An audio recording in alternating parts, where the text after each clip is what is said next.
Now, thankfully, Trump seems to have realized the mistakes he's been making and now putting pressure on Putin. We hear all the time about tariffs at the moment, and Trump seems to be focused on that rather than anything else. But one thing Trump did say is that if Putin didn't come to the peace negotiation table, then US or president would prevent Russian oil being sold on the world markets, which he probably can do. And if Russia can't sell its oil and gas, then it won't get its money for weapons, and that could have a really serious impact. So, with Trump putting tariffs on virtually everybody, including penguins in the Antarctic, let's hope that he will put tariffs on Russia, particularly its oil, so that it can't be sold, and Putin will run out of money more quickly than he is at the moment. From your perspective, would it be enough to force Putin to agree with ceasefire deal? I mean, this secondary tariffs and sanctions, even tariffs against countries which are buying Russian oil? Well, I don't think on its own it would do that, but it would certainly put more pressure on. And it's clear that there is a lot of pressure sort of coming on to the Kremlin at the moment. Although one must sort of consider that Putin still thinks he's winning. Putin knows that if he loses or doesn't achieve his aims, and his aims were the complete subjugation of the 4 oblasts that Russia controls part of at the moment, and Crimea. He also wants to decouple Europe from the US. If he doesn't achieve those, he's failed. And failed Russian dictators don't last very long. And I think Putin is well aware of that. So I think Putin is assuming he might as well fight on, because if he doesn't achieve what he's set out to do, then that's the end of him.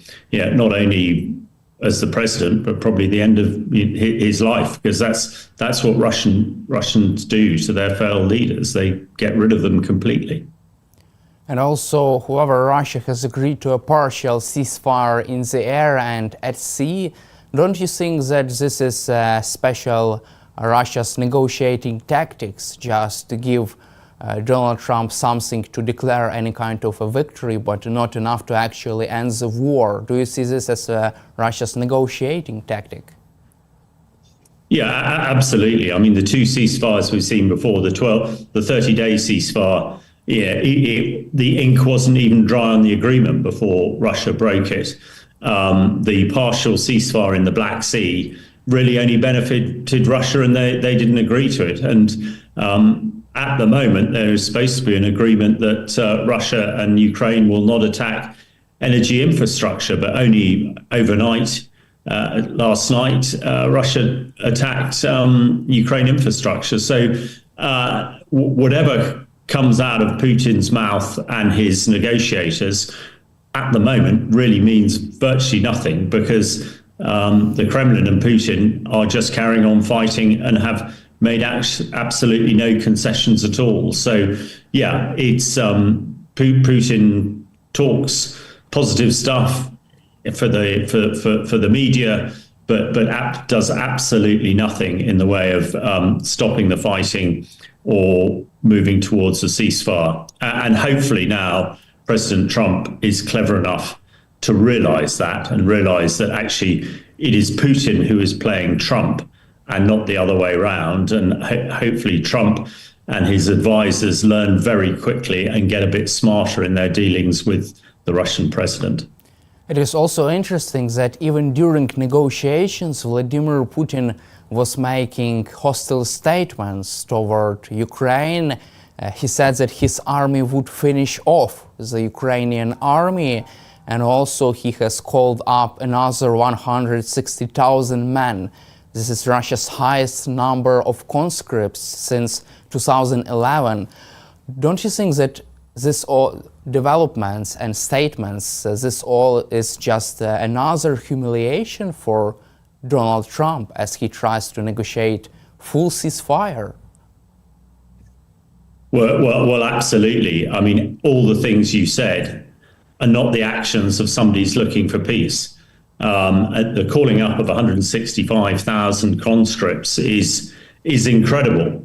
I personally think actually Putin has made a serious error here, because those conscripts are not going to be from the far east of Russia, the ethnic Russians that Putin has been used so far. They are going to be, the sons of the elites in Moscow and St. Petersburg, and it's going to be very difficult to, dismiss their deaths when it comes.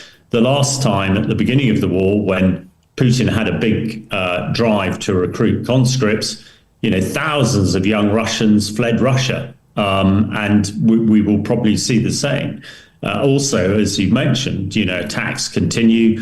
Putin's vowed to destroy the Ukraine military, and he's come up with some ridiculous ideas like the UN should take over control of Ukraine. So I think it is a humiliation to Trump. And I hope Trump, and one of the challenges Trump has is, people like Pete Hegseth and Witkoff and others who are put in important positions are completely inexperienced and untrained for those positions, which is why they're making such terrible errors. Now, there's not much we can do here in the UK or you can do in Ukraine to change, who runs the USA. But let's hope that they are learning quickly, and Trump realizes that actually Putin has no interest in doing some sort of deal with the White House, and the only thing that Putin recognizes is strength. And really, that's what the best thing that Trump can do is to show his strong hand, his strong military hand, which is the only way that he can probably drag Putin to a negotiation table for peace and a ceasefire. You just mentioned that Trump should use his strong military hand to force Putin to negotiating table. How do you see the military options of Donald Trump regarding Vladimir Putin? Because it seems like right now there is only economic discussion in the White House about secondary tariffs, sanctions against the Russian economy, but after the another weeks of stalemate, the discussions could also cover possible military options. How do you see these military options for Donald Trump, or even options of the last resort of Trump? Yeah. Well, I think it's very important that the White House and Donald Trump address the terrible intelligence issue they had when the signal messaging conversation about attacking the Houthis and supporting Europe was plastered all over the media of the world. The most damaging thing about this intelligence leak is that, in effect, the White House was saying that they would not support Europe in their support of Ukraine, and that was devastating. If Putin thinks that the US will not help Europe out, then Putin might well think he can crack on and keep on fighting. It's only recently that European countries have actually suddenly realized the threat from Putin and have started to extend their military. Even the Germans now are looking to spend 200 billion euros to upgrade their military. But this is all going to take time. But European countries are now galvanized under the UK and France, and are showing a strong hand. But if Trump and the Americans also said that they would be the backstop to support Europe and Ukraine, then I think that would change the metric, change the thinking of Putin. Putin assumes at the moment that America will not get involved in any fight to save Ukraine, because that's what the Americans have said. And I think for Putin, he thinks it's a risk worth taking to keep on fighting if the Americans aren't going to get involved. So they need, ideally, they need to say, yes, we will get involved to support Europe and Ukraine if needed. Also, Ukrainian President Volodymyr Zelensky said that Russia was preparing another offensive operation inside the Sumy region to push forward in the Sumy region, Kharkiv region and Zaporizhia region. What are the Russia's chances for a big breakthrough right now, as Ukraine still sustains forceful and also a big defensive position right now as Ukraine fights back and also sustains this powerful defense? Well, there are a lot of rumors that Russia is planning to attack into the Sumy region, as you said, and by putting forces there. However, a lot of these forces, Russian forces, are very poorly trained. And I personally think it will be once again the classic Russia sort of meat grinder tactics, where they just throw more and more manpower into some sort of suicidal type assault. And as long as Ukraine has enough ammunition coming in from the West, then they should be able to hold it. I would say as well in that area, I've been speaking to some of the people in the brigades there. The Russians are again using a lot of chemical weapons. We've discussed it before, their use of chloropicrine. I understand they're using it on a daily basis across the frontier, which is their method, their modus operandi to attack.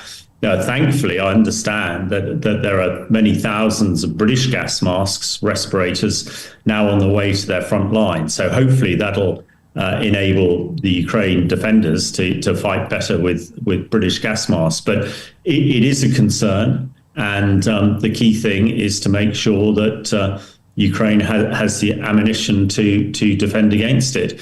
This is another area where Putin is probably feeling that it's worth doing this because the US are not going to come to the aid of Ukraine, which is why in our previous conversation we mentioned it is very important that the US do at least say that they will come to support, if need be, and before the European armies can get to the strength required to absolutely stop Ukraine falling to the Russians. But the summer is going to be a really telling time again, I think. But I'm confident that Ukraine has the military power and spirit to be able to resist this latest potential invasion.